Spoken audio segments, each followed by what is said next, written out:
Monsieur le Président de la République. Le président Macron a donné les grandes lignes de sa diplomatie aux ambassadeurs réunis à Paris. Les principes de cette diplomatie semblent calqués sur les désormais célèbres expressions « et en même temps » ou « ni de droite ni de gauche » qui lui sont attachées. Sur la scène internationale, les règles de conduite fixées par Emmanuel Macron sont les mêmes. Il veut parler à tout le monde en disant clairement les choses aux interlocuteurs de la France. Nous n'atteindrons notre objectif de lutte contre le terrorisme qu'à la condition de ne pas entrer dans ces grilles de lecture qui voudraient imposer un choix entre chiites et sunnites et, en quelque sorte, nous obliger à nous enfermer dans un camp.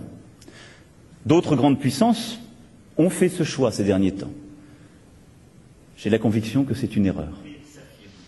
Parmi les nombreux dossiers abordés lors de cette conférence devant les ambassadeurs, Emmanuel Macron a dénoncé le tir d'un missile par la Corée du Nord et exprimé sa solidarité avec le Japon. Le président français a également condamné la politique de répression conduite par le gouvernement du Venezuela. Combien est préoccupante la crise actuelle du Venezuela. Une dictature tente de se survivre au prix d'une détresse humanitaire sans précédent, de radicalisation idéologique inquiétante, alors même que les ressources de ce pays restent considérables. Sur le dossier de l'environnement, Emmanuel Macron annonce que la France organisera le 12 décembre prochain un sommet international pour faire un point d'étape 2 ans après la signature de l'accord de Paris sur le climat.